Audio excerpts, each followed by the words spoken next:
Vamos con algo rapidito. Dos amigas, poca teoría y mucha vida real. ¿Están listos? Arrancamos. Yasma, ¿cómo le cambia la vida a una familia cuando alguien es privado de libertad? Muchísimo, Amanda, pienso que muchísimo. Independientemente de sean las razones, les va a cambiar muchísimo. Hay muchos que incluso, al menos para mí, pienso que saben que era lo que les venía por distintos motivos, pero siento que de igual forma les cambia, ¿no? Sí, yo creo que no solo a la persona, ¿no? Que recibe como la sentencia, sino también a la gente que está alrededor, incluso a la sociedad o a la comunidad. Yo he tenido sesiones donde, por ejemplo, en Estados Unidos, bueno, mira, cerca de donde yo vivía pasó en una escuela esto, cómo salpica esa noticia a la comunidad, por ejemplo. Claro, y el estrés post-trauma que genera el miedo de salir, independientemente, ¿no? El miedo a salir o lo que haya pasado, ¿no? Ujú. Asumiendo que, bueno, yo creo que hay como diferentes fases, ¿no? Estamos asumiendo cuando la persona es culpable, pero también cuando la persona es privada de la libertad inocente porque existe. Yo creo que eso es importante también visibilizar que hay muchas personas privadas de libertad inocentes. Sí, de hecho, mientras lo ibas mencionando, me hiciste recordar un podcast, no recuerdo el nombre, pero es de una mexicana que, no sé si lo has visto, que visita, Sí, una eh, muchachita. Ajá. no recuerdo, o sea, pero que visita a privados de libertad y hay un caso que he seguido y que lo vi, que es no, creo que le llaman el seudónimo Hello Kitty. La chica fue Ok. abusada sexualmente y ella hizo justicia. Y sabes que me parece súper interesante el debate que se genera en los comentarios, porque le dieron 135 años de cárcel. Cuando tú dices hizo justicia, ¿a qué te refieres? O sea, determinaríamos que hizo justicia por sus manos y es justicia. Es lo que decían en los comentarios, por ejemplo, ahí había un debate tremendo, Amanda, o sea, muchos decían que hizo justicia porque solamente dan 5 años de cárcel a los abusadores sexuales en esos casos y a ella le dieron 135 años de cárcel, o sea, tú en esos comentarios, en esos incluso clips del podcast, notas como muchos dicen, lo consideran justicia y honestamente me voy a mojar, me voy a meter hasta las rodillas del lodo. También pienso que es justicia. 5 años es muy poco, no sé. Válido. Claro, estamos hablando de acá de leyes que va cambiando en cada Sí, país, ¿no? Dentro de eso. Pero yo sí creo que el estar privado de libertad cuando eres inocente se vive diferente. Hasta tu familia lo claro. vive diferente, ¿no? Hay algo que se ha dicho de manera muy coloquial en la familia y es que allí es donde se conocen a los familiares, ¿no?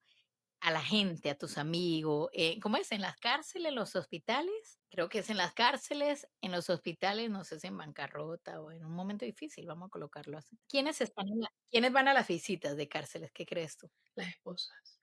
Algunos padres. Yo creo que hay muchos padres que no van. Bueno, va a depender del sistema y tipo de creencia. Porque, fíjate, Hacia la cultura, ¿no? sí, hasta la cultura, porque incluso muchos, muchos padres dicen, usted fue el culpable cuando es culpable.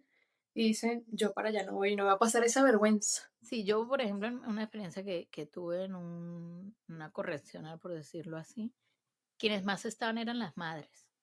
La mujer, la madre estaba allí, independientemente de si era culpable o no, porque más allá del veredicto, también viene la otra parte, quién te cree y quién no, ¿no? Y de hecho, escuchaba de madres, bueno, mi esposo no cree que es inocente.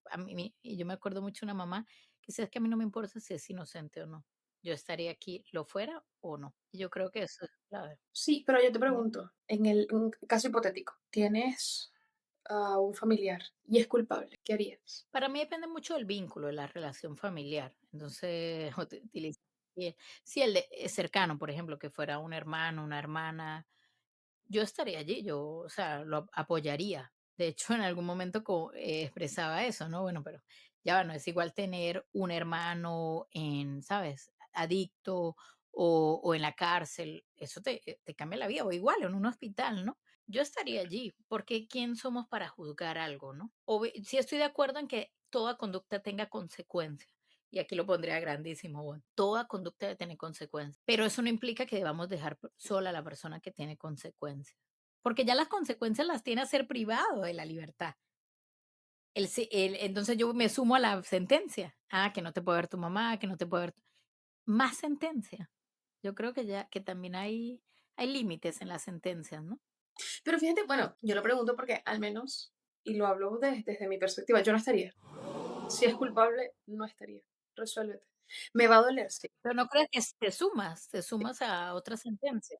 Va a sumar, va a Ajá. sumar, va a sumar, pero también va, o sea, Pero, ¿por qué no estar en las malas no cuando sé, por qué estar solo en las buenas? Si alguien tomó una decisión. porque es culpable. Mm, Hazte responsable, mm. va a pasar trabajo, pasa trabajo. Siempre supiste, o sea, para mí, o sea, si es culpable, o sea, no sé, hizo daño a alguien, siempre sabías lo que estabas haciendo. Claro, pero eso no implica que la persona esté pagando lo que está haciendo. ¿Por qué seguir señalándolo quizás? Bueno, soy poco empática de pronto en ese aspecto. No diría que sea, bueno, de pronto sí es que soy muy poco empática, pero por ejemplo, yo siempre crecí con mi papá, siempre ha sido muy estricto con eso. Mi papá siempre nos ha inculcado unos valores tremendos. Yo me acuerdo que una vez me traje un borrador de la escuela y ese señor me dijo, casi que me llevó de la mano y le entregó el borrador, pero fue por error. Entonces, de Ujú. pronto siempre mi papá le decía a mi hermano, si a usted le llegan a meter preso, no cuente conmigo. Entonces también vengo desde ese sistema de creencias, ni siquiera de creencias, Bueno, mediante esa educación. Entonces también ha generado mucho impacto esto en mí. No impacto, sino que, pero ¿no ves ahí un poco de adoctrinamiento? Ahorita que me lo dijiste, recordaba cuando de repente adolescentes o mujeres es, no me llegues con una barriga, no me llegues, o sea, es irte metiendo como ese chip de adoctrinamiento para evitar algo. O sea, de alguna manera es ir creando como este tema, bueno, obviamente estamos hablando dentro de los que los padres consideran, sí, claro, pero bueno, va a ese punto. Yo creo que realmente en mi experiencia con privados de libertad, o sea, yo es muy duro estar privado de libertad, sumamente difícil. Mira, es estar 24 horas encerrado, no tener ningún tipo de privacidad porque estás con otras personas, aparte sigue en riesgo tu vida dependiendo claro. de dónde estés. Yo creo que la persona no es la misma. Sí, o sea, retomando el Mm, punto del adoctrinamiento, claro que viene del adoctrinamiento porque es un sistema de educación, sabes que eso nos impacta o tiene un gran impacto en lo que creemos en la vida.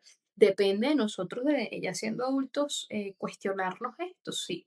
¿Me lo cuestionaría en este momento de mi vida? También puede ser, porque es que tampoco nunca me he visto ante esa situación donde he tenido que cuestionarme, ¿sabes? Es lo que te quiero decir.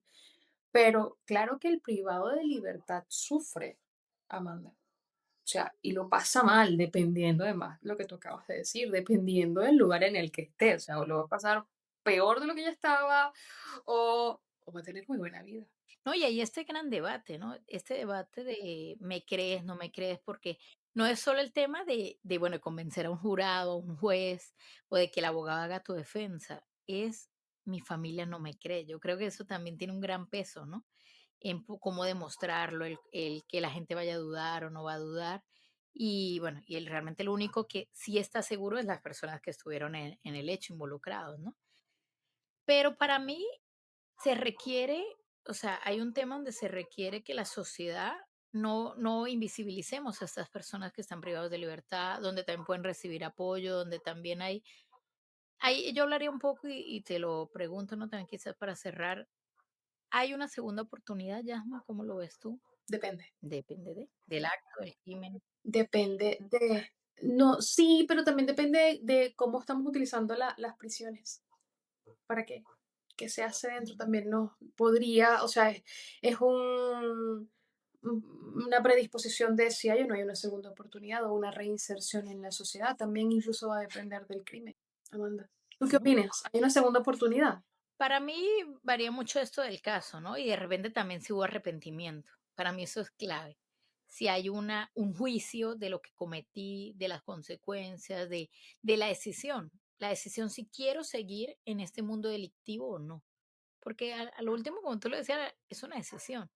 Entonces la persona sale, mira, no quiero alejarme de esto completamente o sigo acá.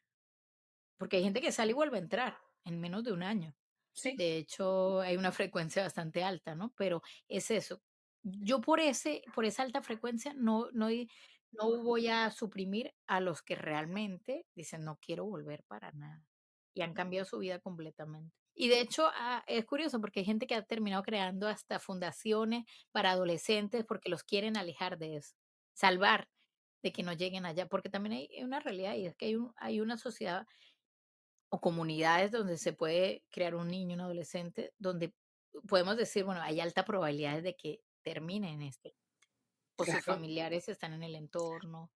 Mucha falta de oportunidades, ¿no? También, sin justificar. Y sí, y me haces recordar esto, ¿no? Que el entorno influye muchísimo. Hay un estudio, no recuerdo cómo es, y no, en una cárcel, si no me equivoco, de Estados Unidos, hicieron una encuesta, o sea, sacaron a todos los prisioneros o privados de libertad, no sé si lo has visto, al patio y todos los pusieron en círculo e iban diciendo como los que han visto a su Ay, los que madre. van dando un paso, sí, la línea. Sí, consumir sustancias, o ser abusadas, o abusar de los demás, o te tocó trabajar, ta, ta, ta, ta, ta. O sea, y todos, o sea, o el círculo cada vez se iba reduciendo, o tenía más personas en común, o estaban cada vez todos más cercanos o pegaditos, porque el contexto, y quiero que se lleven esto, al menos de este brevísimo de hoy, el contexto influye muchísimo para esto, o sea, en la vida,